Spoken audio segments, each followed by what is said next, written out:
Good evening, folks, and welcome to the live stream. I hope you're all very well this evening. Sorry there was no live stream last week.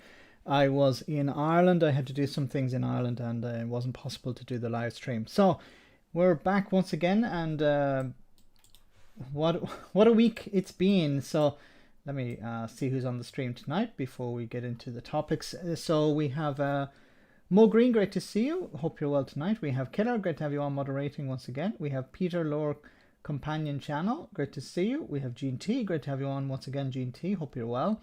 We have Boomerage, great to see you. Ends of the God, great to have you on. Raven 1983 Witch, great to see you. Chatty Rat, great to see you. Felix, great to have you on.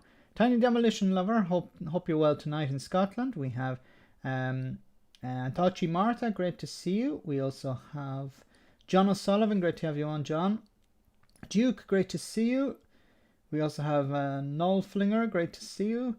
Draconic, great to have you on. Hope you're well. CGM, great to see you. Wee Scott's Dog, great to have you on.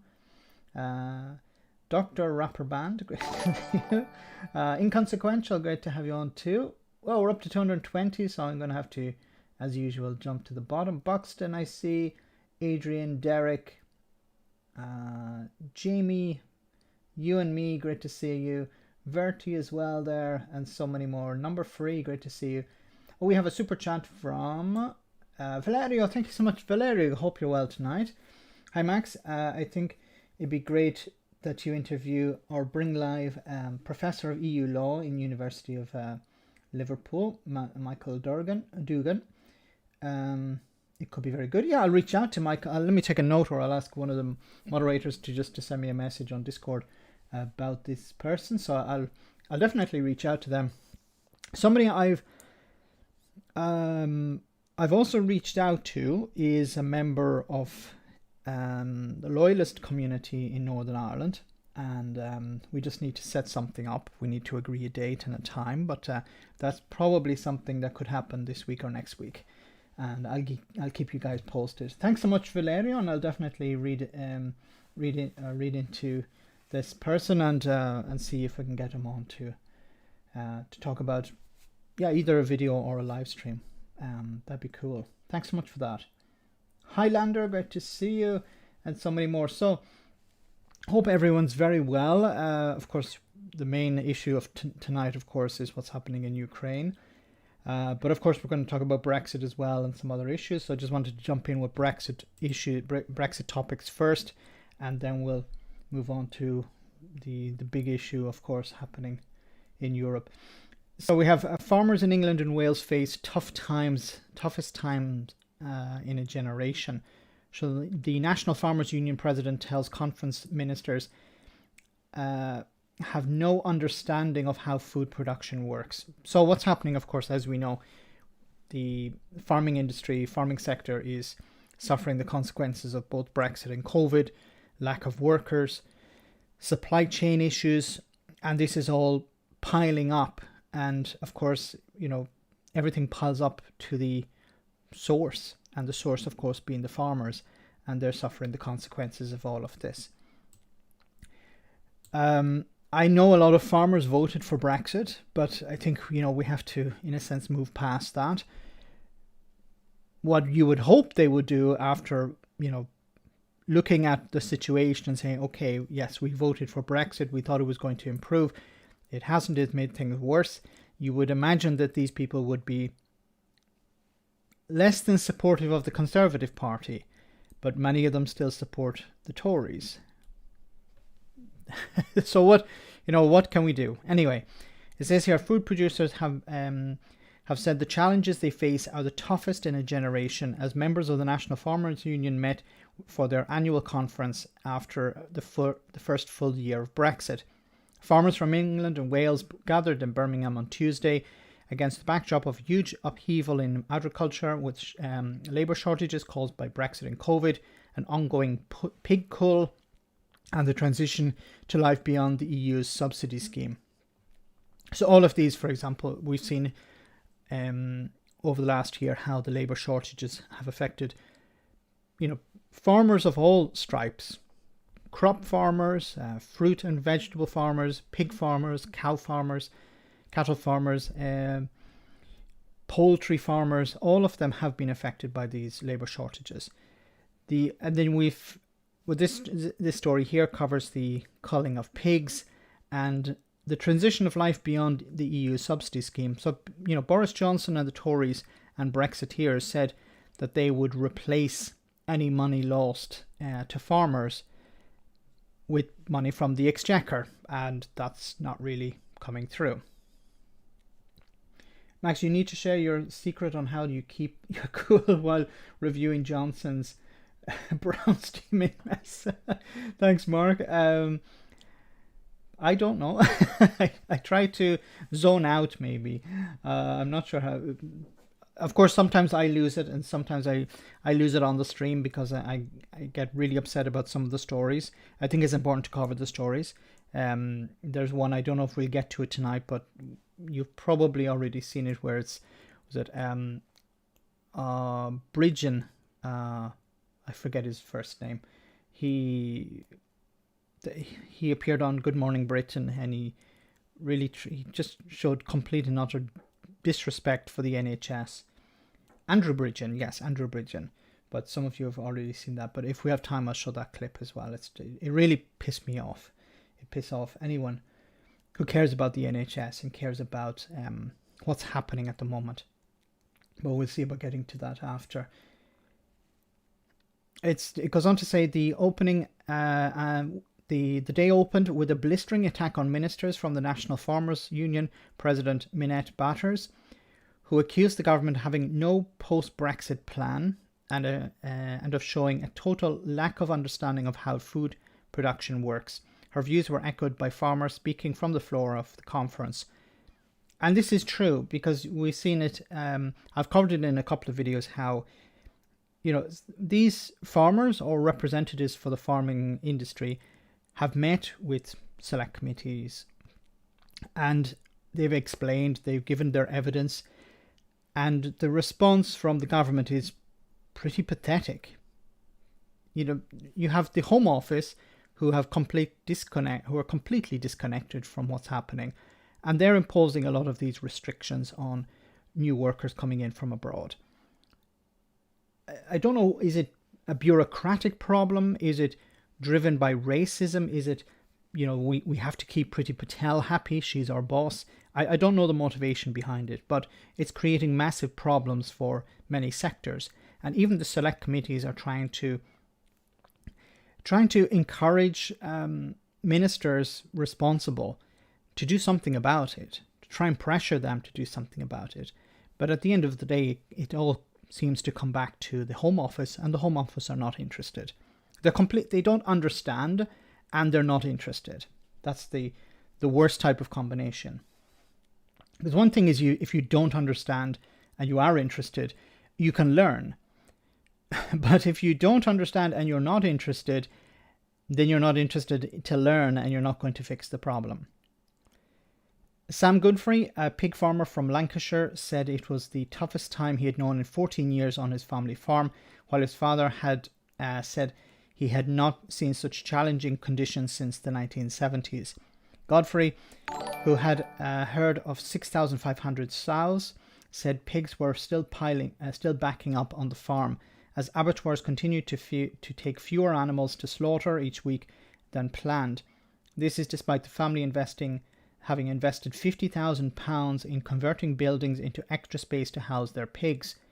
We have some spare capacity, Godfrey said, but we have never had a situation where it was prolonged. Alexis, thanks so much for that super chat. Good evening, Max. Good evening, Alexis. Hope you're well tonight. Thank you so much for that. You rock. The NFU estimates that 200,000 pigs are backed up on farms in England and are unable to be taken to slaughter as a result of labour shortages at abattoirs. Meanwhile, 40,000 healthy pigs are thought to have been culled and have not entered the food chain, because what's happening is they're being culled on farms, and it's not permissible to enter these pigs into the their carcasses into the food chain if they're culled on the farm, because they don't because you don't know the conditions. There are still under, still within Brexit Britain, there are stricter controls on how the animals are slaughtered and when they go into the food, before they go into the food chain. For now, the government recently announced an immediate review of fairness in the pig industry supply chain and extended measures to support pig producers, including permitting foreign butchers to travel to the UK on temporary visas. Once we've covered this before, the temporary visas, but they're not enough. Longer working hours at processing plants, not great for workers, and a scheme allowing producers to store carcasses for several months before processing. Not exactly healthy. However, ministers have stopped short of providing financial support to affected pig farmers, in contrast with Scotland, Northern Ireland and some EU countries. This is the Brexit mentality, is find a solution yourself. Fix the problem yourself. We're not here to fix the problem for you. You find a solution.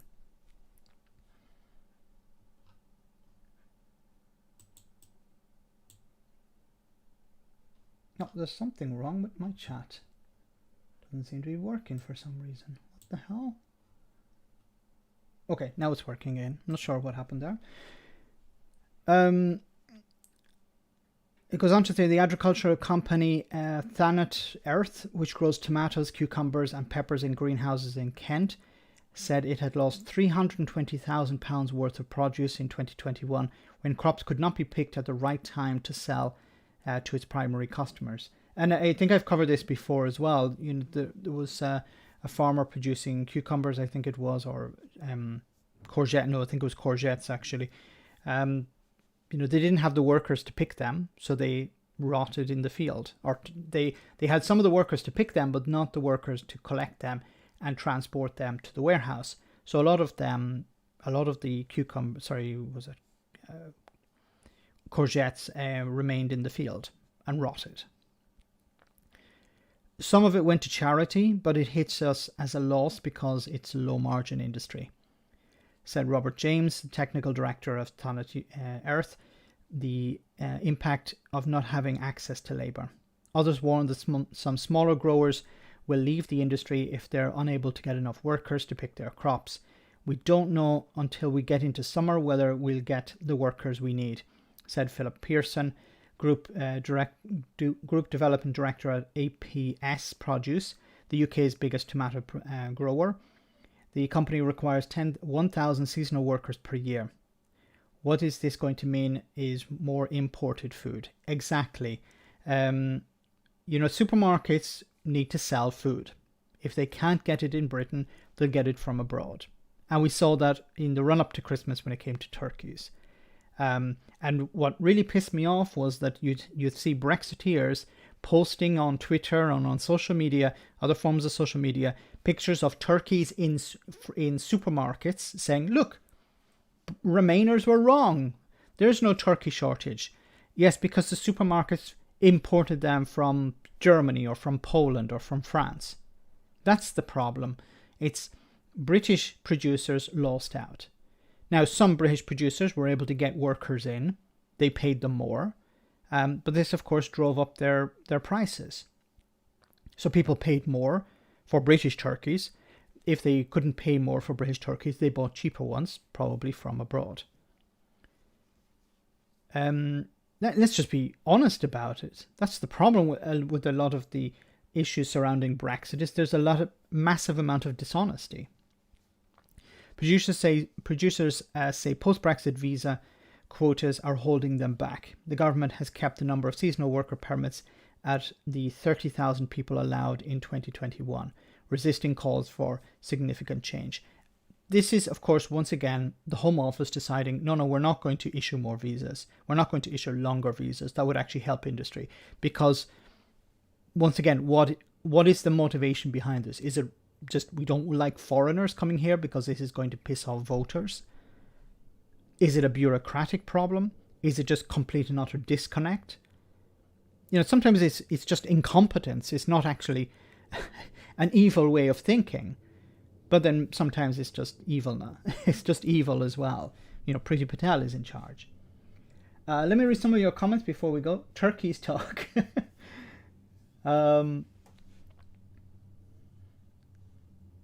Okay, inside number 10. No shortage of fertilizer for Ken's market gardens. Yes, that's quite dark humor there. Yes, obviously people who don't know, Kent has a problem with parking trucks, and there aren't enough portaloos. There aren't enough. What do you call portaloos in the United? What do you call them in the United States? I don't remember. Just for people who may be from the US who might be on the stream. If you know what you call portaloos in the United States, and porta potty, I think maybe, but there aren't enough available, so drivers unfortunately have to relieve themselves on the side of the road or in bottles, which is not very nice, and these have to go somewhere. So they could be used to fertilize the land, the crops around Dover. QA Library says, Stop the War just posted. Please join Stop the War in condemning Western imperialism for forcing Russia to invade Ukraine against their will. No, I don't believe they said that. Mobile shitters. Mobile lavies. Porta potty, okay. Thunderbox. Is that a reference to what I was asking, or is it a reference to something else? Portable toilets, okay. Jacks, they're called. Brexit shitters. Jennifer, great to see you on the stream. Hi from the USA. Hope you're well. Personally, I'm calling them Tory policy. Portaloos drop-in set. Okay, but I can't believe the Stop the War coalition is saying that Russia invaded Ukraine against its will. No, I think they've lost the plot. Look, let me lay my cards on the table here. Back in 2003, when the United States and the other forces invaded Iraq, I marched in Dublin against it.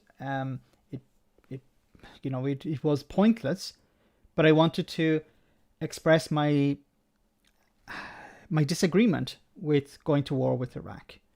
And I remember marching in the street, and I felt good about that. Didn't do anything, unfortunately. And, maybe I'm getting old, but I'm getting maybe also a bit cynical, because I fear that marches and protests like this have no real impact, or very little impact, because the powers that be will do whatever they wish anyway. But I think what's maybe, especially in the UK, a better solution is maybe writing to your MP. 100 letters to an MP, a few MPs, could really change things, because they see this as something impacting them. If they are put under a significant amount of pressure, they're going to go against the government. And I've said this before, the only way to get rid of Boris Johnson is for his backbenchers to get rid of him. Keir Starmer can't do anything about it. The police can't seem to do anything about it. The only people to get rid of Johnson are his own MPs. And if enough, I truly believe this, if enough pressure is applied to them, they will force him out, because they want to maintain their seat. And, one or two MPs isn't going to make much difference. But if there's a significant amount of pressure put on a significant number of MPs, doesn't have to be the entire party, but a large section of them, that would be enough to force him out, because the party would say, we need to protect the party. The MPs would say, we need to protect ourselves. And I don't want to go down with the ship. I don't want to go down with Captain Boris Johnson, because he wouldn't go down with me. Okay. And they'd be right. So they're, unfortunately, in this day and age, especially with a first past the post system, protests don't really work. And there really needs to be we need to put pressure on MPs instead. Michael Portaloos. I love that. There's no justification to invade Ukraine. No, there isn't. What is Putin doing here? It's another land grab. Just like before in 2014? Crimea? 2014, I think it was.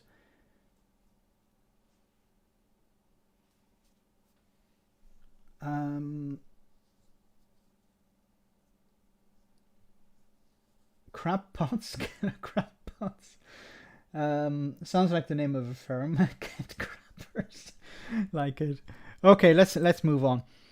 Staying with Brexit, and then I promise I will move on from Brexit. Cabinet row as plan to ban fur and foie gras trades scrapped by Prime Minister.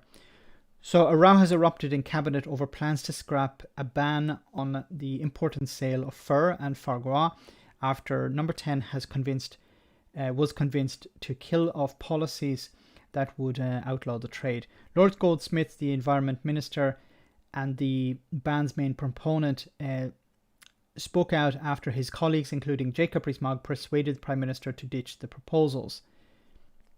The response to those in Cabinet who do not agree with the ban, Goldsmith said, the public are strongly in favour of measures to curb the fur trade and foie gras. There are some who view the issue as a matter of personal choice, but no one would extend that principle to things like dogfighting or bear baiting. So it's not clear why fur farming or forced feeding geese would, which arguably are associated with far greater levels of cruelty, should be any different. There is hope among ministers who are in favour of the bill that it is not yet completely off the table, though sources say that is the direction of travel. The ban was supposed to be part of a raft of measures that would position post-Brexit Britain as a world leader on animal welfare. Yes, but allowing the importation of or encouraging the importation of beef, for example, from Australia, where animal welfare standards are much lower than European ones, obviously flies in the face of that. The Guardian understands that Jacob Rees-Mogg made the intervention as he does not believe banning things is to be conservative in nature.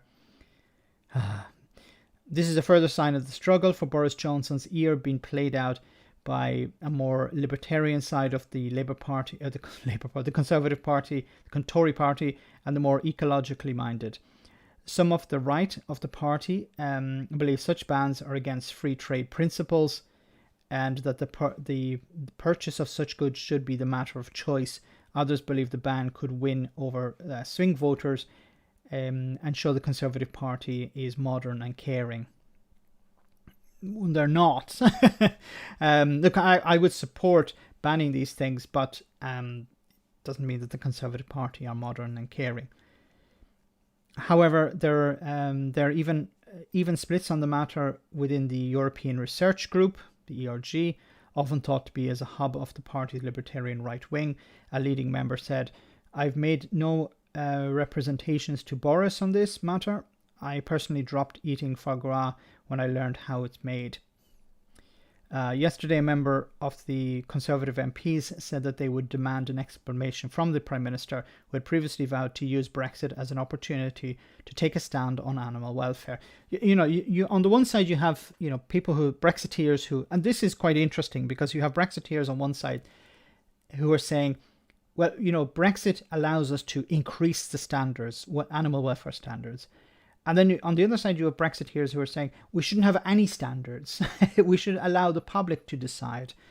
I don't really believe that it's about letting the public decide, because it's, I don't know, it's people like, I don't know who's on this side, Jacob Rees-Mogg, who's saying that, yes,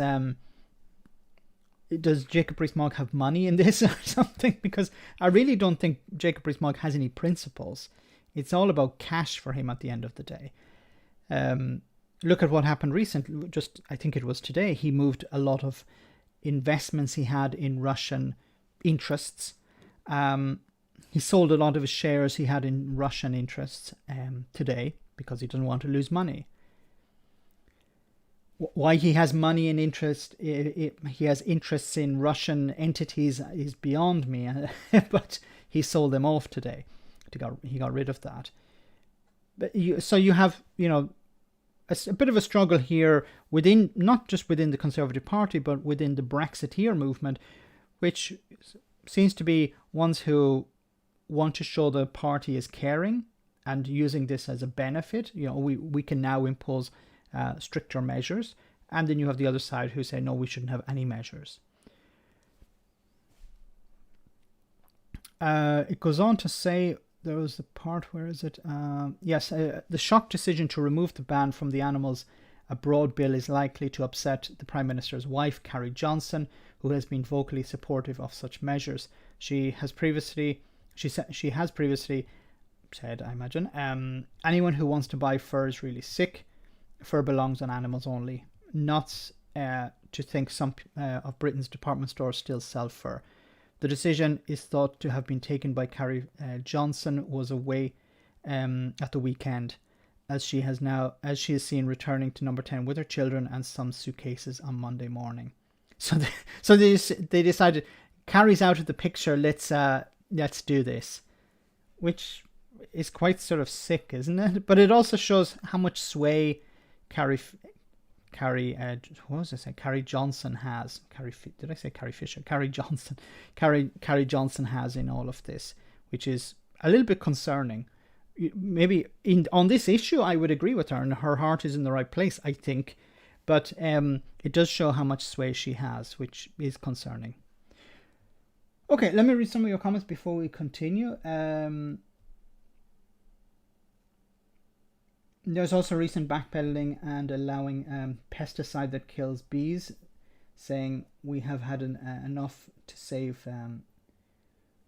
We have done enough to save the bees, so now let's kill all the bees they've saved. Yes, it's quite tragic, this as well.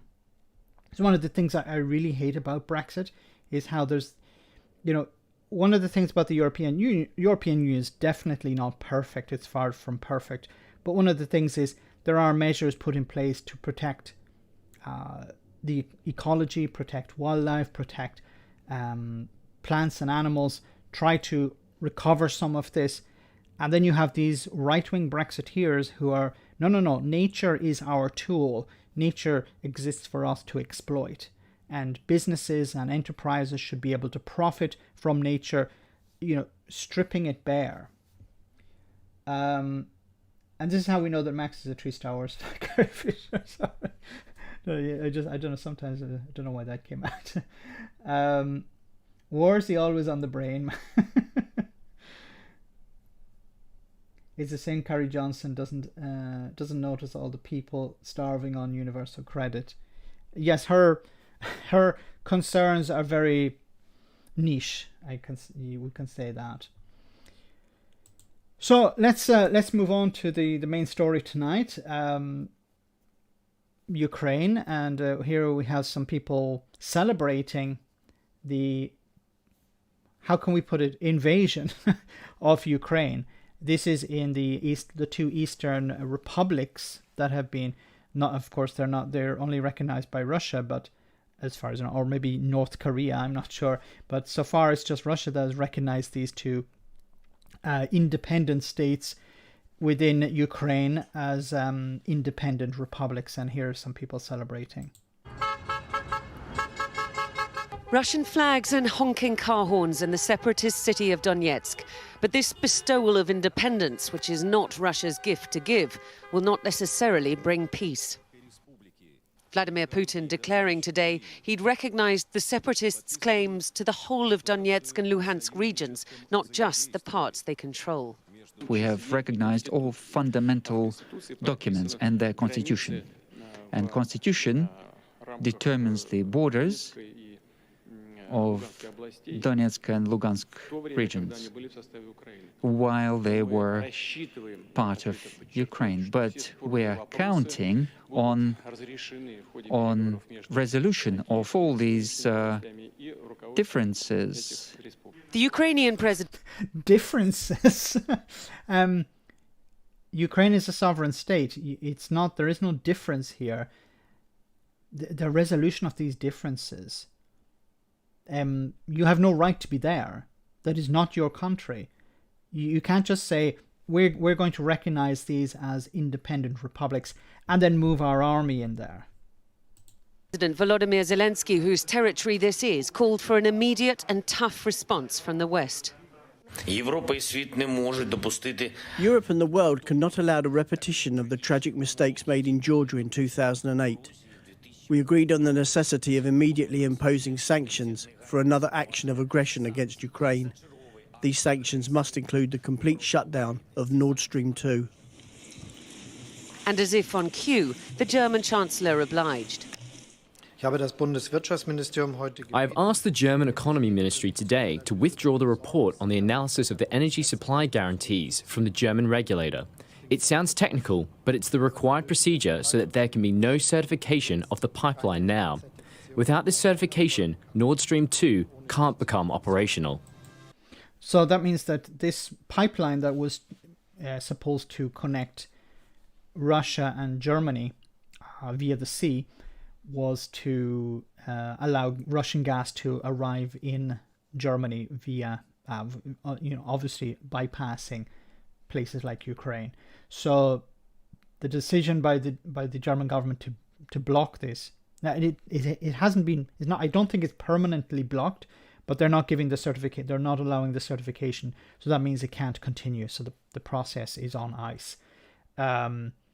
This is quite significant because this is going to create problems. It's also creating problems for Russia, but it's also creating problems for Germany, because Germany is trying to move away from oil and coal production, use for energy production, and they were relying on natural gas and renewables. Now they may have to turn the ship around a little bit because they rely on a huge amount of gas from Russia.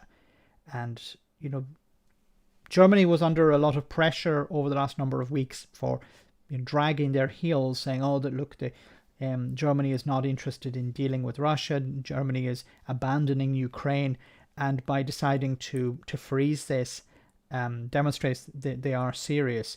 And this is going to have much more of an impact on Russia and Gazprom and other entities there than anything Boris Johnson is doing, unfortunately. Russia's upper house has now authorised the deployment of the Russian armed forces in the separatist republics, as and when it's deemed that they're needed. And there we have it. So the Russian parliament has authorised the use of force in these republics, but also outside these republics. Are they already there? Unmarked military convoys on the roads of the republics last night, though not much to go on beyond these pictures. Declaring the breakaway republics independent is one thing, pushing further into Ukraine is another. Both are clearly invasions of Ukrainian sovereignty, but one would involve a lot more bloodshed. The question is Vladimir Putin a rational actor, or has he let his emotions and the bubbling resentments of years, if not decades, get the better of him? Again, he returned to an imaginary threat of a one-day nuclear Ukraine. Ukraine, since Soviet times, had quite an extensive nuclear competences. They've got several nuclear units, and their nuclear industry is well developed. 110 kilometers can be increased to 300 to 500 kilometers, and then Moscow will be within the reach of these. What the F? Is he suggesting that Ukraine would nuke Russia? Is that his motivation? We need to invade Ukraine because they're going to drop a bomb on Moscow, or fire a nuke at Moscow? Does anyone actually believe this? It's for us it's insane. But is this for the domestic audience? Is this for domestic consumption? And would people actually buy this? Rockets. For us, this is a strategic threat. Ukraine gave up its nuclear weapons 30 years ago in exchange for security assurances from the likes of Russia. So there we have it. They gave up these ambitions 30 years ago. They gave up their arsenal 30 years ago. Because Russia said, yeah, don't worry, we're not going to do anything. And now he's saying, we need to invade because they're going to nuke us, or they could nuke us. My God. President Putin first broke those promises 8 years ago in Crimea, and he continues to trample on them now. Diana Magnus. So what has been the response since then? Well, here I'm not going to show all of it to you, but this is Biden's response. Before we go to that, let me read some of your comments. Antochi Martha, thanks so much for that super chat. To all of Putin's apologists, I feel like throwing up seeing what Russia does. They are all looking the other way when Russia took Crimea. Yes.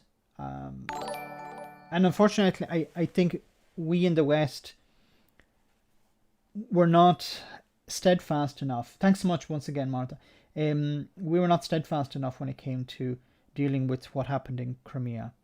And now I think many of the people who said that if Putin got away with Crimea, he would move on to other places. And, there was a list, Estonia, Ukraine, Moldova. And we're seeing, 160,000 troops on the border with Ukraine. Some of them have already crossed over. The people at the time, was it 8 years ago, were right. Putin forgot the Budapest Memorandum. Is Bozo under Putin's thumb? Not so much Putin, but Boris Johnson and the Tories take in a huge amount of money from very, very wealthy and influential people in Russia. People who are within the sphere of influence of Putin. So not Putin himself directly. I don't believe that's happening. I don't think he's writing checks. But there are people who, for example, this was highlighted recently, Boris Johnson was paid, or Boris Johnson's party, I have to be very careful what I say here. The Conservative Party received about £100,000 for Boris Johnson to play tennis with the wife of a Russian minister. Now, I don't remember which minister it was, but the wife of a minister from the Russian state,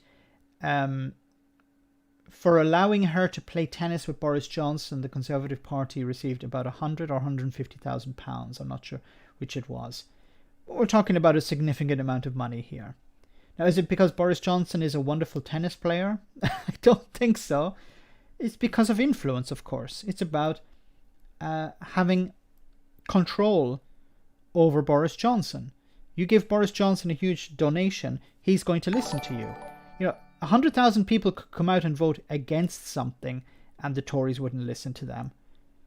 How many people marched against Brexit and the Tories didn't listen to them? Instead, what people should have done was given Boris Johnson a massive check for hundreds of thousands of pounds, and the Tories would have probably done a U-turn on Brexit. Stagehand, thanks so much for that super chat. Very kind of you. Very kind of you. $10. Wow.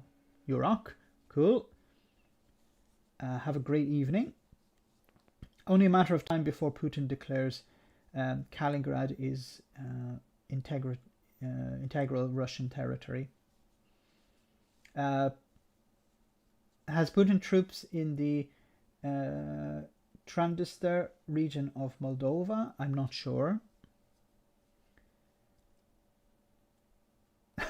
I'm a good club standard tennis player. I'll do it for only 50,000.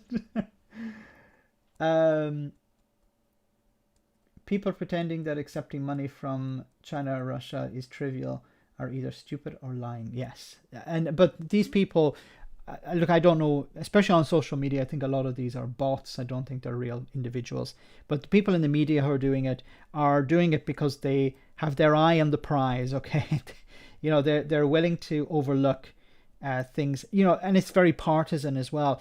If the Labour Party were doing it, they would be crying foul. They would be calling for whoever the Labour Prime Minister would be to resign. I think we have a few trolls on tonight. They should just confiscate half of Kensington and take over Russian oligarch owned houses. the government have the ability to do that if they wanted, but you don't bite the hand that feeds you. That's why Boris Johnson and the Tories are not going down hard on this, because these people gave a lot of money. Boris Johnson put one of these people in the House of Lords. Okay. Anyway, let's hear what the US president had to say. I'm not going to go through all of this. It's quite long, but just listen to a little bit of what he had to say. Good afternoon. Yesterday, Vladimir Putin recognized 2 regions of Ukraine as independent states. And he bizarrely asserted that these regions are no longer part of Ukraine and their sovereign territory. To put it simply, Russia just announced that it is carving out a big chunk of Ukraine. Last night, Putin authorized Russian forces to deploy into these regions. Today, he asserted that these regions actually extend deeper than the 2 areas he recognized, claiming large areas currently under the jurisdiction of the Ukrainian government. He's setting up a rationale to take more territory by force, in my view. And if we listened to his speech last night, and many of you did, I know, he's setting up a rationale to go much further. This is the beginning of a Russian invasion of Ukraine, as he indicated and asked permission to be able to do from his Duma. So let's begin to, I'm going to begin to impose sanctions in response far beyond the steps we and our allies and partners implemented in 2014. And if Russia goes further with this invasion, we stand prepared to go further as with sanctions. Who in the Lord's name does Putin think gives him the right to declare new so-called countries on territory that belong to his neighbors?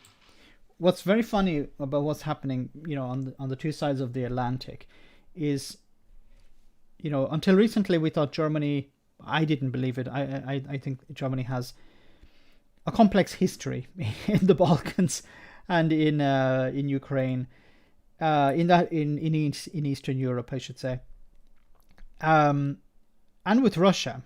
But one of the reasons I think Germany didn't want to get too involved was because of its history. Now, some people would say it was because of what was with when it came down to gas. But what's interesting is the view on both sides of the Atlantic, for example, on the UK side and on the American side. On the UK side, you have Boris Johnson, the Tories, the people in power who don't want to go too far because they receive donations from very wealthy individuals in Russia. While on the US side, you have the Republican Party who are doing everything to attack the president. So the president is saying we need to deal with this crisis. And you have the Republican Party taking the side of Putin here. Now, I don't think a lot of them are doing it because of they like Putin or they're getting money from Putin or people within some of them are, obviously, but not all of them. But it's so partisan. I think if Joe Biden aligned himself with Jesus, the Republicans would root for the devil. That's how partisan it is. So, it's, Biden doesn't like Putin, then we love Putin. I think that's really how many of the Republicans are operating.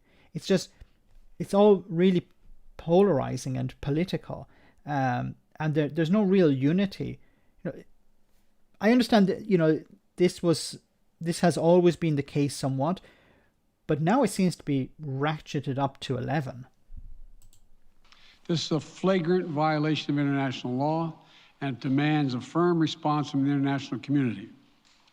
Over the last few months, we've coordinated closely with our NATO allies and partners in Europe and around the world to prepare that response. We've said all along, and I've told Putin to his face more than a month ago, that we would act together. And the moment Russia moved against Ukraine, Russia has now undeniably moved against Ukraine by declaring these independent states. So today, I'm announcing the first tranche of sanctions to impose costs on Russia in response to their actions yesterday. These have been closely coordinated with our allies and partners and will continue to escalate sanctions if Russia escalates. We're implementing full blocking sanctions on 2 large Russian financial institutions, VEB and their military bank. We're implementing comprehensive sanctions on Russian sovereign debt, That means we've cut off Russia's government from Western financing. It can no longer raise money from the West and cannot trade in its new debt on our markets or European markets either. Starting tomorrow and continuing in the days ahead, we'll also impose sanctions on Russia's elites and their family members. They share in the corrupt gains of the Kremlin policies and should share in the pain as well. And because of Russia's actions, we've worked with Germany to ensure Nord Stream 2 will not, as I promised, will not move forward. As Russia contemplates its next move, we have our next move prepared as well. Russia will pay an even steeper price if it continues its aggression, including additional sanctions. The United States will continue to provide defensive assistance to Ukraine in the meantime, and will continue to reinforce and reassure our NATO allies. Today, in response to Russia's admission that it will not withdraw its forces from Belarus, I have authorized additional movements of U.S. forces and equipment already stationed in Europe to strengthen our Baltic allies, Estonia, Latvia, and Lithuania. Let me be clear, these are totally defensive moves on our part. We have no intention of fighting Russia. We want to send an unmistakable message, though, that the United States, together with our allies, will defend every inch of NATO territory and abide by the commitments we made to NATO. So there's a lot to break down here. But first of all, I think the idea that he's saying we're going to defend NATO territory, of course, Ukraine is not NATO territory. So I think this is for the domestic audience once again. I think this is to say, look, we're not going to send US troops into Ukraine. We can send US troops into nations around Russia that are NATO countries, but we're not going to send them into Ukraine because Ukraine is not NATO territory. And I think he can sort of get away with this because he's saying, look, we're not sending US soldiers to fight Russia. We're sending US soldiers to NATO, and if they have to fight Russia, then they'll do that. But it's not the US versus Russia, it's NATO versus Russia. But I think one of the maybe most damaging sanctions that could be imposed is ending access to SWIFT. SWIFT is this banking network. It's I think it's a messaging system where, if you transfer money abroad, if you make payments for things from abroad, you use this SWIFT network or system. Denying Russia access to that would make it very difficult for them to receive payments for gas or oil. But of course, it'd make it difficult for us to pay them, and they would, of course, cut it off. But it would really do a lot of damage. And then, once again, I think the goal of sanctions is to put pressure on the people within the country to topple the leader. That's really the real motivation, is to put pressure on the leader to pull back. But if he doesn't pull back, then the sanctions are designed to put pressure on the country to remove the leader. A bit like PayPal. A bit like PayPal. Do you think Russia is causing this much ruckus just for Ukrainian territory? It says Putin wants to increase his sphere of influence, and I think he wants to create lack of unity in Europe.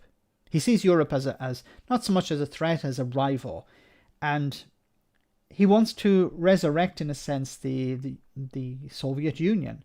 In some minds in Russia, the Soviet Union never actually collapsed. Technically, it still exists.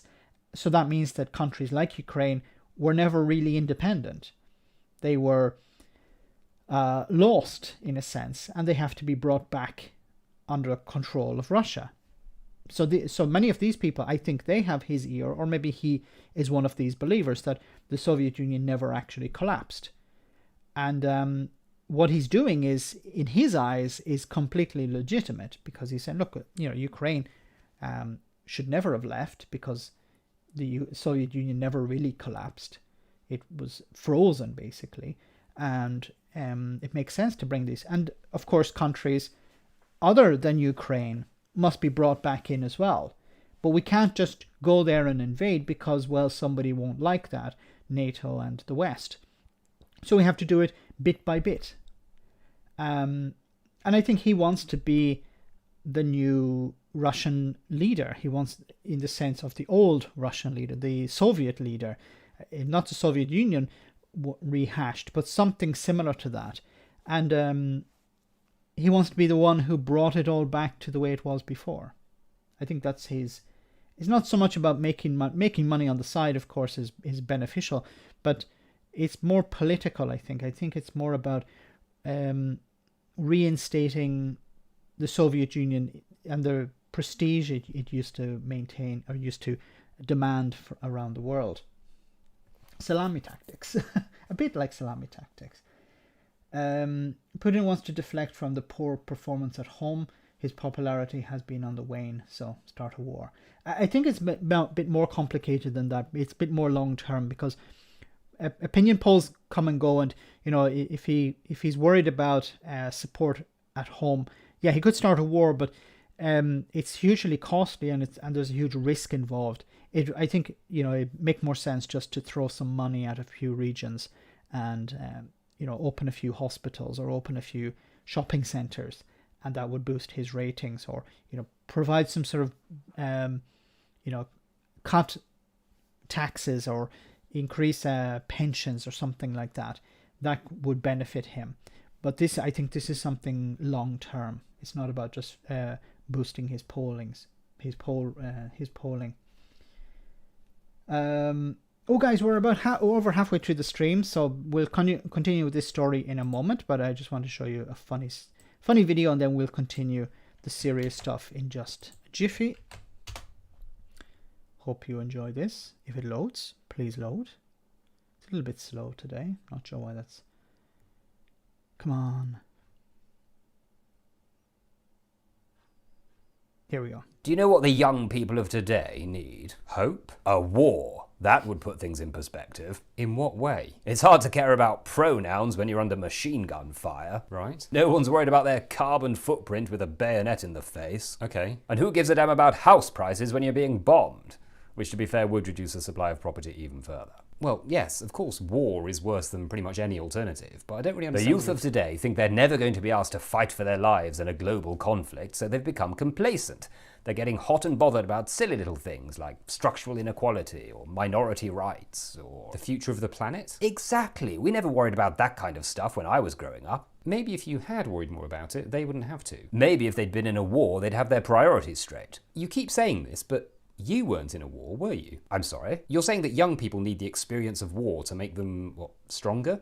But you never had that experience. Okay, granted, I didn't actually fight in the Second World War, but I've watched a lot of documentaries about it, so in a way I feel like I did. That's not really the same. And may I remind you of a little thing called the Cold War. Did you fight in that? I read a lot of Le Carré, right? And we had the war on drugs, the war on terror. Not quite the same thing. I had to take my shoes off at the airport and find a better place to hide my cocaine.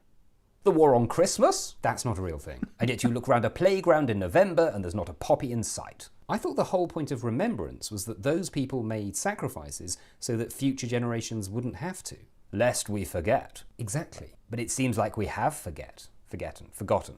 Those brave men didn't die so people in dreadlocks could criticise Churchill. I mean, they kind of did, didn't they? I'd like to see them criticise Chairman Mao in Tiananmen Square. They'd be shot. That would teach them a lesson. What lesson? We should never have stopped hitting our kids. Young people might look at you and say that your generation benefited from affordable housing, final salary pensions, free education, strong unions, and a popular culture that wasn't dominated by corporate interests mainly pandering to their parents' nostalgia. What's your response to that? Well, we didn't have iPhones or free porn, and they don't have to pay alimony, so they should count themselves lucky. I think we'll leave it there.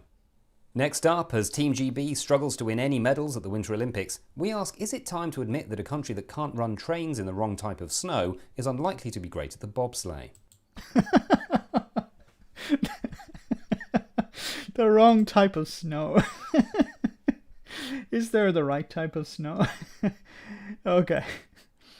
Oh my god. So let's move on. The wrong type of snow. So we have, staying with the Russian story for a little bit more, UK ministers plan tougher sanctions against Russia after Prime Minister criticised. It's like, shouldn't Russia be criticised? No, Boris Johnson is getting criticised. So it says here, ministers are planning tougher sanctions against Russia, targeting UK-based oligarchs, high-tech exports and sovereign debt, after a package unveiled by Boris Johnson came under attack from Conservative MPs for failing to hit Vladimir Putin's power base hard enough. So people within Boris Johnson's own party are saying, you need to go a bit further, Boris. Anyway, just think about it for a moment. Somebody called Boris is in charge of it. Okay, never mind. On Tuesday, the UK Prime Minister, and it's not even his real name. Anyway, on Tuesday, the UK Prime Minister announced asset freeze on 5 Russian banks and 3 high net worth individuals after Putin ordered troops to enter Ukraine.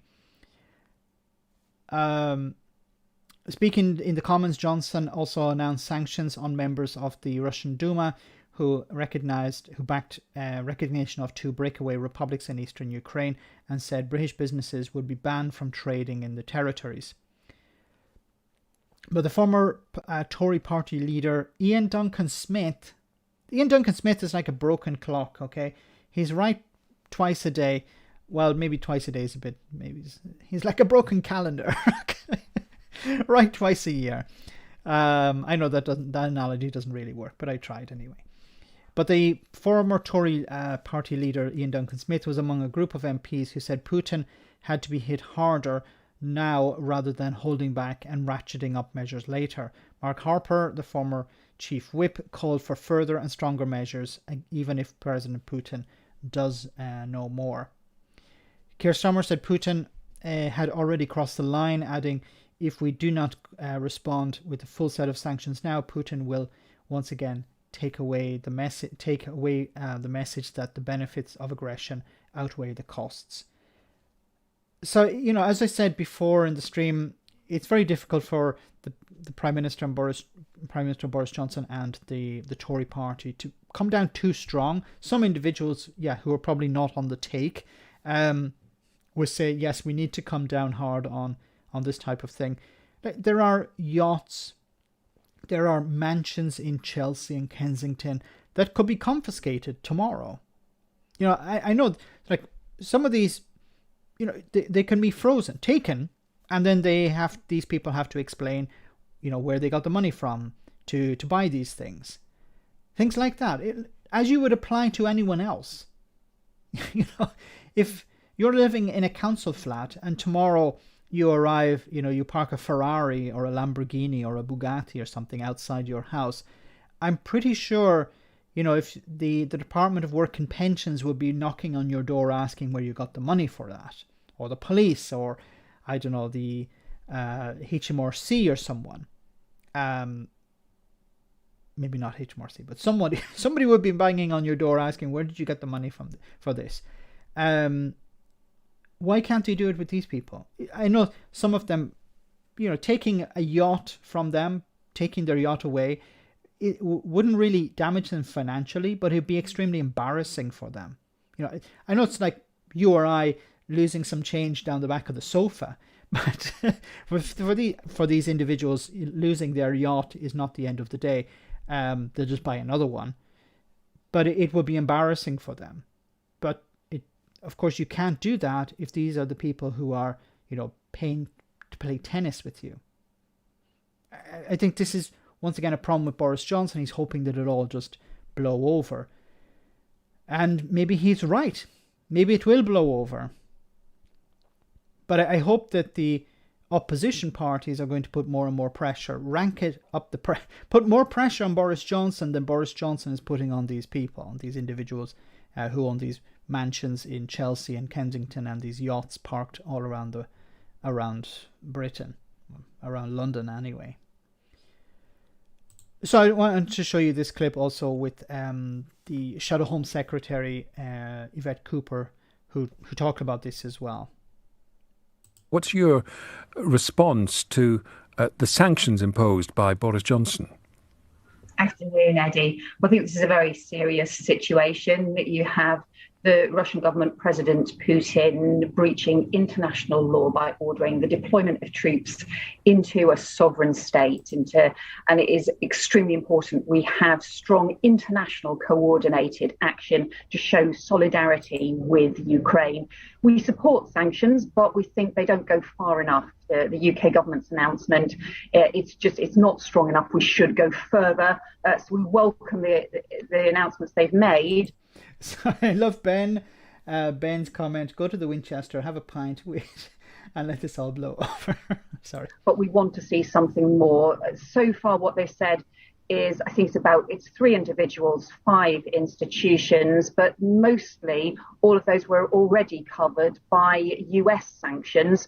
And so this really is much too limited. Let's have a stronger economic response given the scale of what Putin is doing.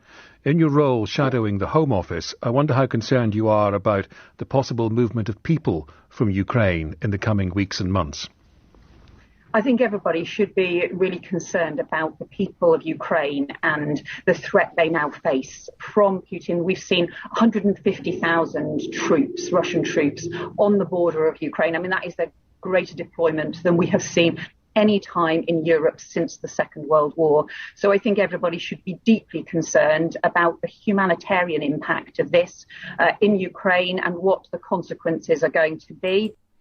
I think Conservator makes a valid point. The UK can't use the international law argument anymore because remember Brandon Lewis standing up in the House of Commons saying we're going to break international law in a limited and specific way when it came to Northern Ireland and the protocol. And of course that means there will be pressure in terms of refugees as well. But the most important thing right now is that there should be a very strong international response. And it's why we think that the economic sanctions need to be so much stronger, because you cannot just afford for Putin to think that he can just get away with this. He can just keep on going. There has to be this strong international coordinated reaction. Should Britain, if it comes to it, be ready to welcome Ukrainian refugees? I think that's not the stage that we're at the moment, but I think we need to be ready to show the proper support, including having the economic actions in place, but also being ready to support through NATO, the other countries on the neighbouring NATO members that are on the border of Ukraine as well, and be able to work with our allies across Europe in terms of how we respond. But I think do not underestimate, we should not be having such a limited response today, and we will get to a much more serious position if we don't have a stronger set of sanctions, a stronger response to Russian aggression. And that has to be coordinated. We are seeing the EU talking about providing sanctions on a far greater number of people. And for the UK, this is particularly serious because in London, there's been huge concerns for a long, long time about the scale of money laundering, about the scale of illicit finance in London, and in particular in the way that Russian money has been moved into London, and it's become a safe place for illicit finance. And I think other countries are looking to us to say, well, what are we actually doing about that? And at the moment, the government is not taking the action that we need in order to be able to deal with that illicit finance. They've been warned about this for very many years. They're just not taking strong enough action on Russian money. And they probably won't, because this was the moment to impose strict sanctions. What will happen next? Yes, they will invade the rest of the Ukraine, and then there'll be another few sanctions imposed, but it will be other partners that would be imposing real sanctions. As I said before, Boris Johnson is not interested in imposing strict sanctions because it might affect his tennis game. Finland or the Baltics are safe. He likes ice hockey.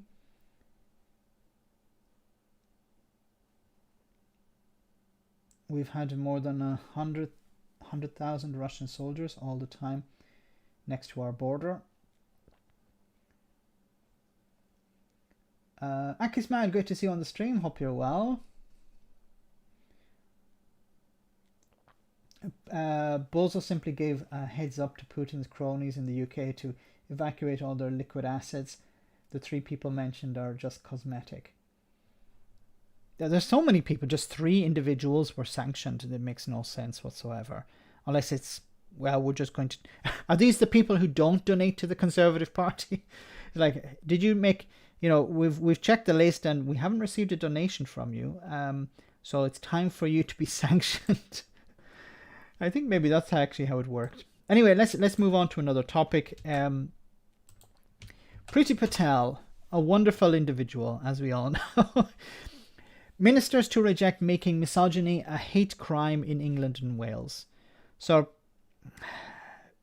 it says here, the subtitle, Priti Patel says government will oppose Lord's amendment when police crime sentencing and courts bill returns to Parliament. Ministers will reject making misogyny a hate crime in England and Wales and urge MPs to get behind controversial legislation that has been criticised for curbing the right to protest as the government seeks to push through major changes in the criminal justice system.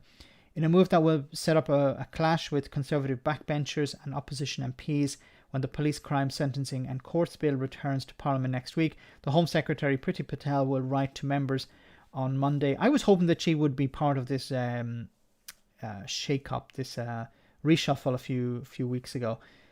Would have been replaced. Will write to members on Monday saying the government will oppose a Lord's amendment that would extend hate crimes to cover misogyny.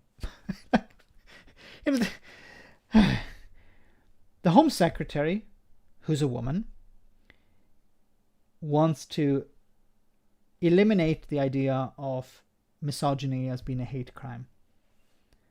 She wants to exclude it. Sorry, not eliminate it, to exclude it. You know, is it because she doesn't want to piss off?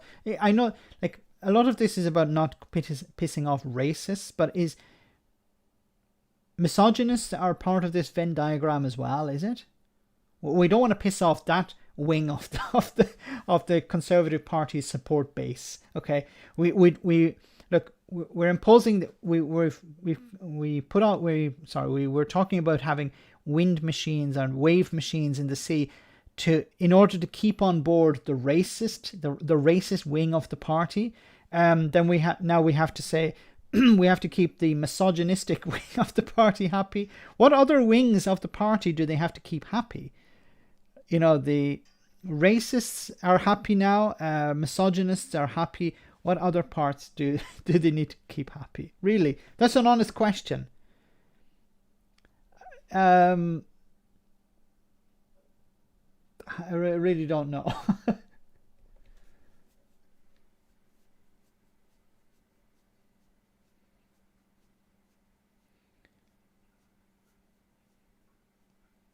Trudeau takes harder action against the loyal, freedom-loving citizens than Western world takes against the invading Russian army.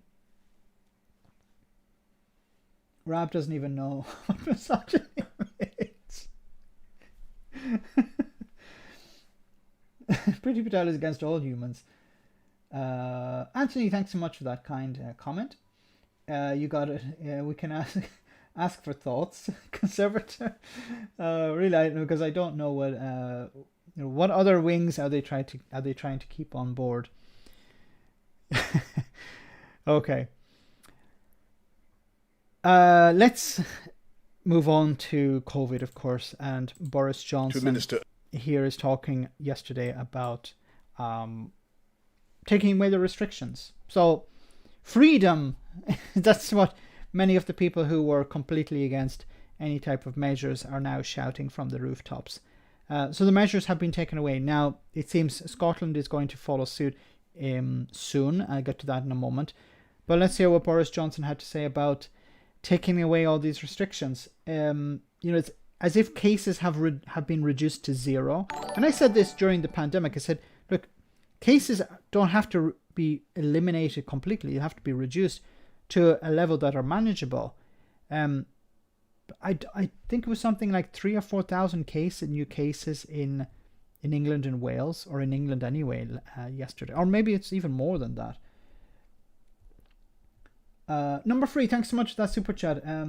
If you can make one protest, use it to help stop the bill. If you make just one protest, yes, please do, guys. Support stopping the bill. It's a real attempt to take away people's right to protest.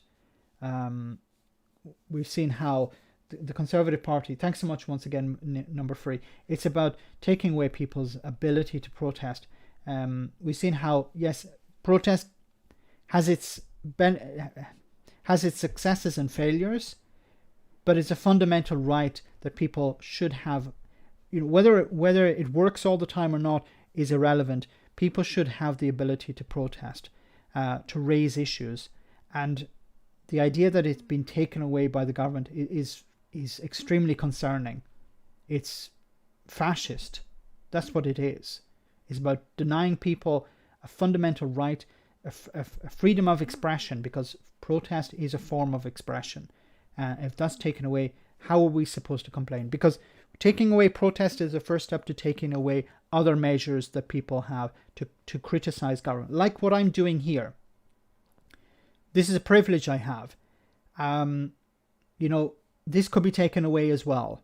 And all of these are steps that are along the road to fascism. Thanks, number 3. Partygate Max, you mean Max? The United Kingdom has become the first country in the world to administer an approved vaccine and the No, that's not true. fastest major European nation to roll out both the vaccines and the booster to half our population. That's when? We've emerged from the teeth of the pandemic before many others, retaining... It's not that you... by what yardstick or what measure? One of the most open economies and societies in Europe, the fastest... One of the most open societies in Europe. So, but once again, it's like, you know, if I ignore the fire and claim victory, so I've defeated the fire, but the fire is over. Yeah, but don't look at the fire. If you don't see the fire, if you don't look at the fire, then I can claim that I have defeated the fire. Growth in the G7 last year. And once again, this other lie about the fastest growth in the G7. And while the pandemic is not over, we have passed the... So we have defeated the pandemic, but remember, people, the pandemic is not over. Peak of the Omicron wave, with cases falling and hospitalizations in England now fewer than 10,000 and still falling. And so now we have the chance to complete that transition back towards normality, while maintaining the contingencies to respond to a resurgence or a new variant. But one of the ways of dealing with the new variant is testing. And what you've done is you've taken away free tests, which means that people will have to buy a test.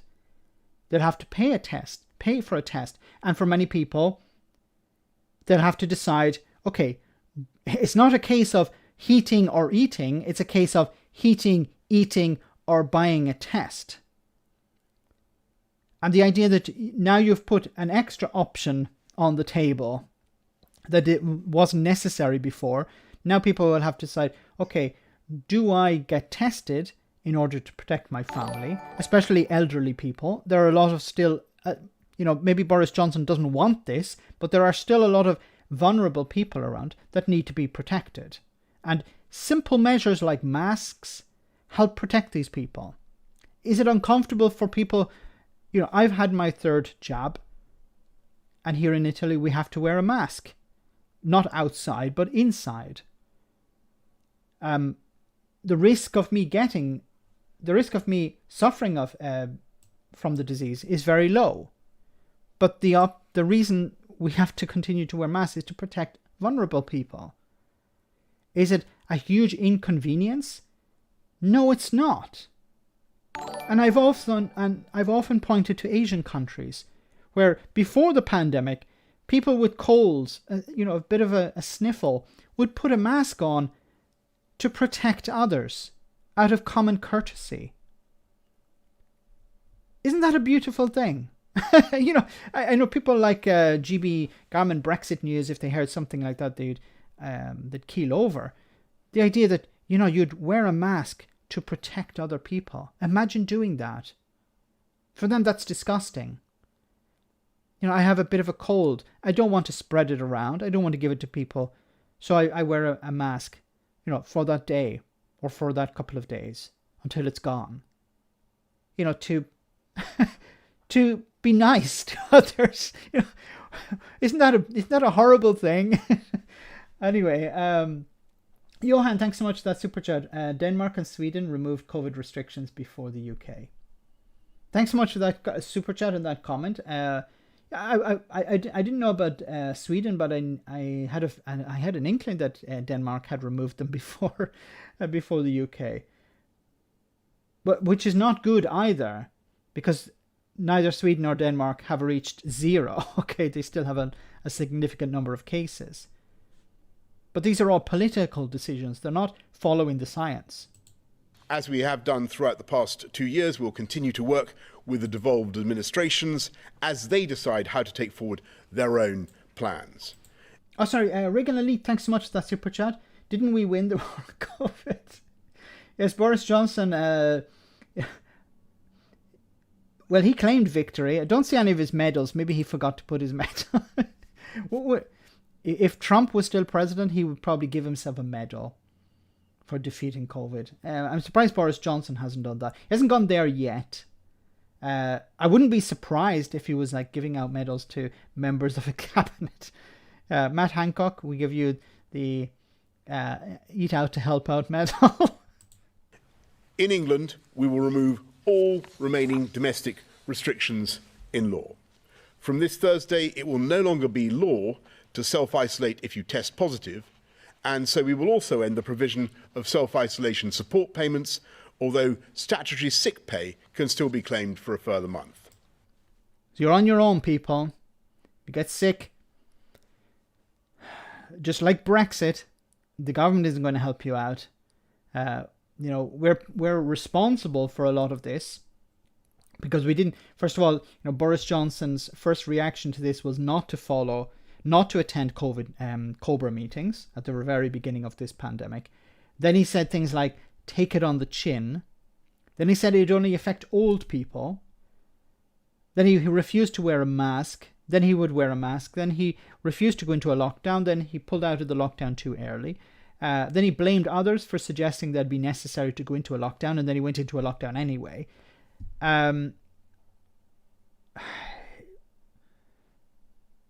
What more can we say about all of this? If you're a fully vaccinated close contact or under 18, you will no longer be asked to test daily for 7 days. And if you're a close contact who is not fully vaccinated, you will no longer be required to self-isolate. So there are no more restrictions. So it's game over. Until April the 1st, we will still advise you to stay at home if you test positive. We'll advise you. Please stay at home. Do I have to? No. Stay at home if you want to. Well, but if that is going to affect you not buying sandwiches in your local centre, then it's best to come into the centre and buy some sandwiches. Positive, but after that, we will encourage people with COVID symptoms to exercise personal responsibility, just as we encourage people. This is the guy talking about personal responsibility, the guy who had a number of parties in number 10. The guy who broke the rules, lied about it in Parliament, and now he's talking about personal responsibility. People who may have flu to be considerate towards others. It's only because levels of immunity are so high and deaths are now, if anything, below where you would normally expect for this time of year that we can lift these restrictions. Now, I'm not talking about maintaining restrictions forever, but you need to keep a reserve. You need to keep the population ready for a possible follow-on variant, because the scientists have said we need to be prepared for future variants, because we haven't, we in the West are doing well against this pandemic, but there are other countries around the world where they don't have enough people vaccinated. The number of vaccinations are still very low, and there's many countries are still struggling. So we have to take that on board, and there's a risk that another variant could come along, and this variant could be, hopefully not, but could be resistant to the vaccine, and we have to be prepared for that. So we need to keep the population ready in reserve. Okay, we're getting rid of these mask mandates or whatever. We're getting rid of some of these restrictions, but we have to be ready that we could have to impose them again at short notice. But that would be true leadership. But Boris Johnson is only about doing victory laps. And it's only because we know Omicron is less severe that testing for Omicron on the colossal scale that we have been doing is now much less valuable in preventing serious illness. So we've been preventing serious illness because we've been testing. So we're going to take away testing because we've been successful, right? We should be proud that the UK established the biggest testing programme per person of any large country in the world. But its budget in the last financial year was bigger than that of the Home Office. And it cost, the testing programme cost... And here we come to it. When we need to spend money on people, it's a cost. When we need to spend money on ships, like yachts to go around the sea, that's an investment. And this is my biggest problem with a lot of these things. And, I'm going to have to trigger, I need a big red button with UBI on it, and I'll press it every time I'm going to say UBI. If I ever do a studio and with a video camera, I promise to buy a big red button and have UBI on it, and I press this like some sort of shock jock radio station guy. But it's like UBI. When we're talking about UBI, it's a cost, because UBI helps people. Oh, we can't, how much is it going to cost? It's never an investment. It's always a cost. But if we're buying, investing in building bridges between Scotland and Northern Ireland, that's an investment for the future, even though it comes to nothing. And what was it? About £1 million was spent on that. Yes, the testing is very expensive, but it's there for a purpose. Wouldn't it be better when we have around the world declared victory on this over this pandemic? Then we say, okay, let's reduce the testing because it's no longer necessary. £2 billion just last month alone. 2 billion is a lot smaller than 37 billion. So we must scale back and prioritise our resources for the most vulnerable. From today, staff and students in most education and childcare settings will no longer be asked to undertake twice weekly asymptomatic testing. And from the 1st of April, we will end free symptomatic and asymptomatic testing for the general public. But we will continue providing free symptomatic tests to those at the highest risk from COVID. And who are they? It's like, people Boris Johnson knows. In line with the practice of many other countries, we're working with retailers to ensure you will always be able to buy a test. Once again, it's offloading responsibility onto the public. If you want a test, well, then you go and buy it yourself. We should be clear that the pandemic is not over. But I'm declaring victory over it. Like, how can you say it's not over and say, well, you have to fend for yourself now? It's like, the fire brigade arrive, they start to put out the fire, and then they stop before the fire has completely gone out, and then the fire brigade say, okay, now we're leaving. What about the fire? It's not you have to deal with that now. We've used a massive amount of water. We still have enough to finish putting out the fire, but we don't want to do that. We'd prefer we like to listen to the movement of the water in the truck as we're driving along. So we want you to finish putting out the fire, okay? But I don't have the water to put out the fire. Sorry, that's your problem. And there may be significant resurgences. Our scientists are certain that there will be new variants, and it is very possible that those will be worse than Omicron.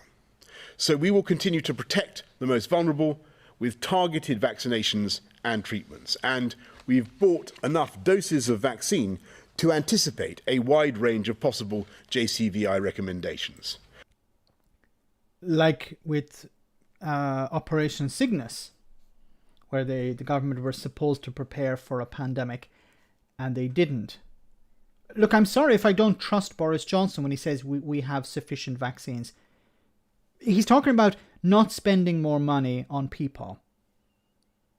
Does anyone believe that he would now decide, look, I've defeated this thing. I can't be spending more money on it. Otherwise, people will think it's still a problem. If I declare victory and stop spending money on it, then, I can reinforce the idea that I have defeated it and watch my poll numbers rise. And guys, I'm going to make a prediction here. Boris Johnson's poll numbers will rise because the general public have very short attention spans. The voters will look at this and say, oh, Boris did his best. Boris came through. Boris defeated the pandemic. And I'm going to go out. Yes, he may have killed my grandmother, but I'm going to go out and vote for Boris because, well, he's a bit of a rogue and he ruffles his hair and we shouldn't take him too seriously. Today, this includes a new spring booster which will be offered to those aged 75 and over, older care home residents, and those over 12 who are immunosuppressed. We will also retain disease surveillance systems and contingency measures which can ensure our resilience in the face of future waves or new variants. Okay, I'm not going to show you the entirety of this video because I think you've had enough of Boris Johnson to do you maybe a lifetime. So what's happening in Scotland? Just before we finish, I want to show you this clip as well, which is concerning. If this loads, please do. Okay. In summary, we continue to face a very highly transmissible variant that is causing a high level of community infection. However, while it is far from harmless, its overall impact is less severe than Delta. So using the framework I described earlier, we assess the current threat level to be medium. However, assuming the level of infection and its associated impacts, for example hospital admissions, falls or broadly stabilises, we would expect this to be reassessed as low in the period ahead. This has enabled Cabinet to agree this morning an indicative timescale for lifting or converting to guidance the small number of legally imposed protective measures that remain in place at this stage. So it seems the Scottish Government is also going to remove a lot of these restrictions and move instead to guidance, which I think is concerning as well because cases have not... I don't believe cases are down enough. Maybe I'm being overly pessimistic here, but I think it's better to be a bit, siding on the side of caution as opposed to let's just plough ahead. Because we have to be prepared for the next variant. Scientists are saying it. The experts are saying it. There's still a lot of people in hospital. And there's also the huge concern of long COVID, where people get have contacted the disease and then suffer the long-term effects of it, which is, I think, going to be massively have a massive impact on healthcare systems. So I can confirm firstly that the COVID certification scheme requiring certain venues and events to check the vaccine or test status of attendees will come to an end next Monday, the 28th of February. The app which supports the scheme will remain operational, however, so any business that wishes to continue COVID certification on a voluntary basis to reassure customers will be able to do so. But there's no legal obligation, so you could go to a business and like what think about it from what business is going to... If there was a requirement, then businesses would use it, but what business is going to reinforce it? No business is going to reinforce it, so it's going to be it's not going to be used.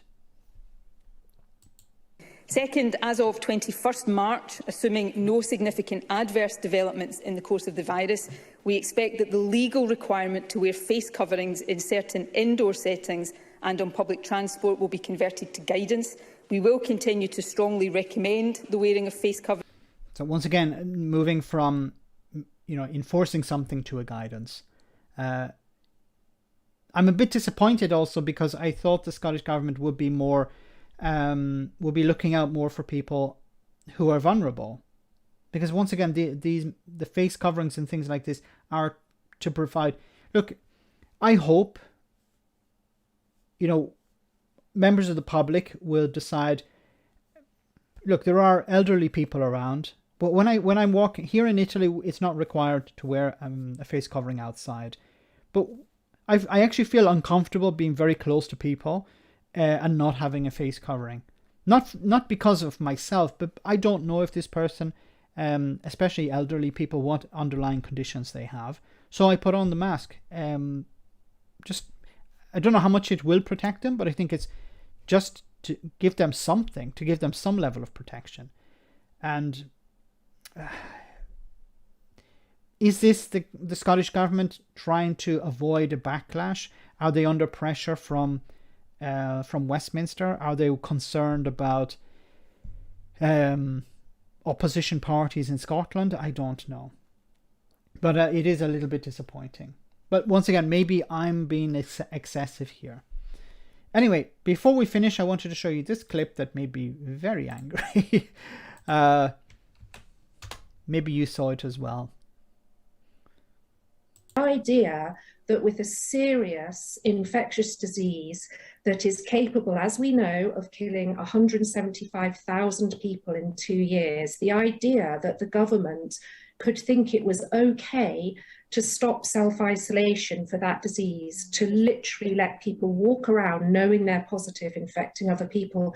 It's not just irresponsible or reckless, it's worse than that.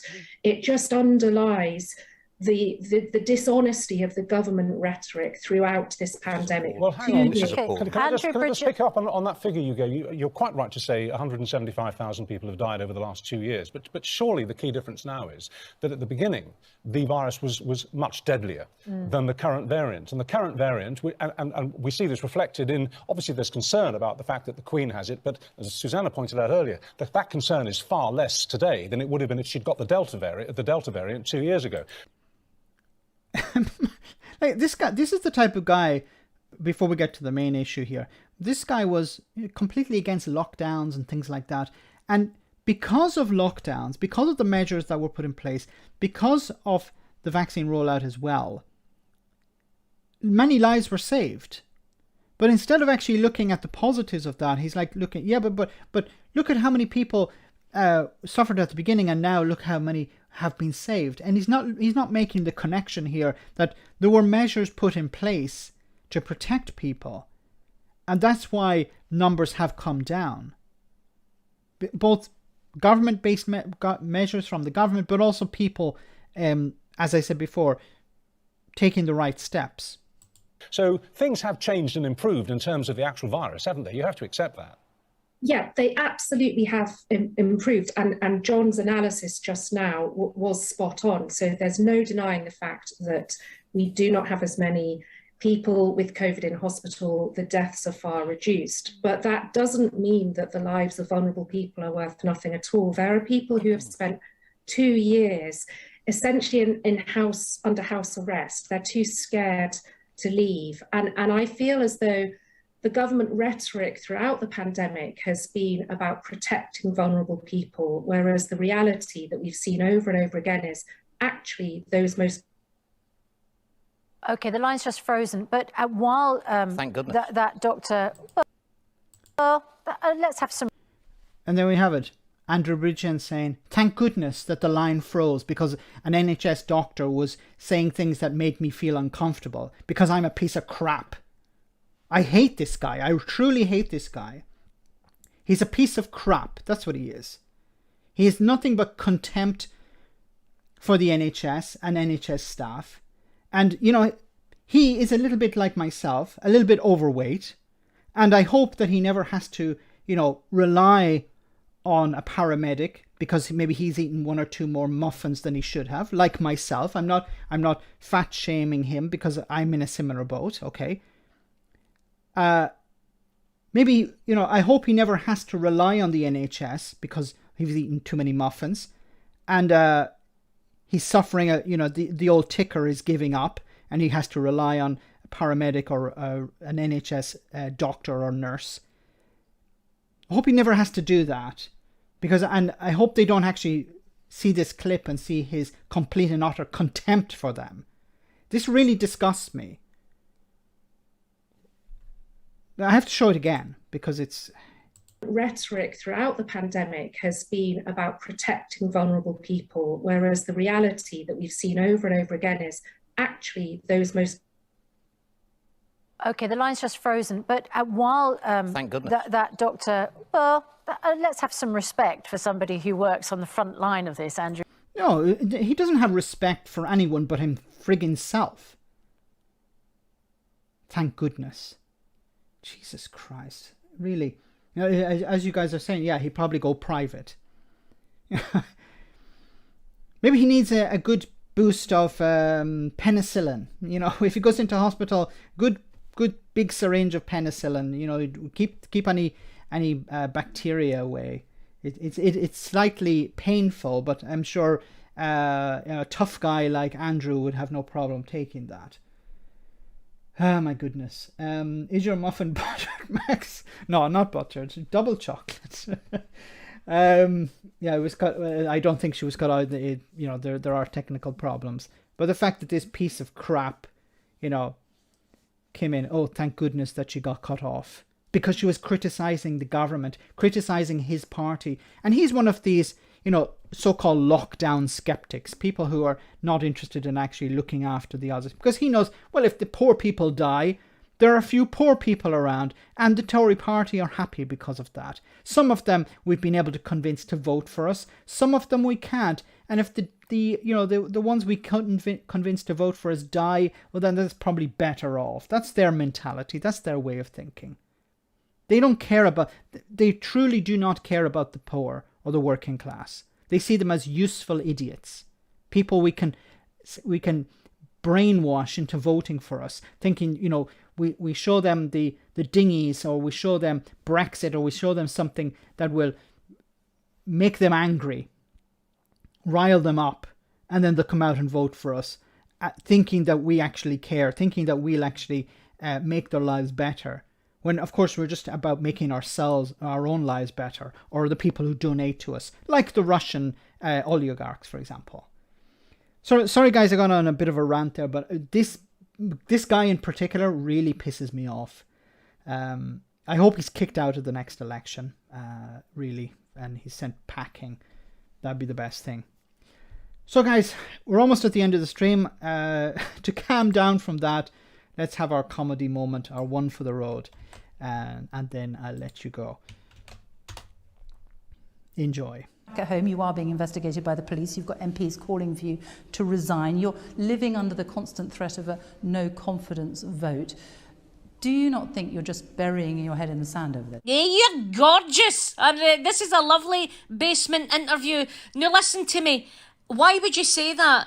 All the MPs in Britain support me. They all love me, except for a couple in Scotland, but they don't count because they're lightweights. He's called Desmond or David or something. But anyhow, they don't like me. But at the end of the day, it was just a couple of parties. We had parties and it upset people. But that's what happens when you're a Prime Minister who's full of fun. I love my parties. I love a game of Boggle. I like a game of Operation. I'm good at Connect 4. Folk just think I'm brilliant. And I know that it upset a lot of people, but we've got to try and support the Ukraine. Now, the Ukraine is a country that deserves its own independence. It deserves to be strong and governed by itself. And I'm all for that, as long as it's no any of the nations in Britain. I'm all for independence for other countries. Now, you look like you like an advocate in Bacardi. Do we have any in here? Shut it, you dick.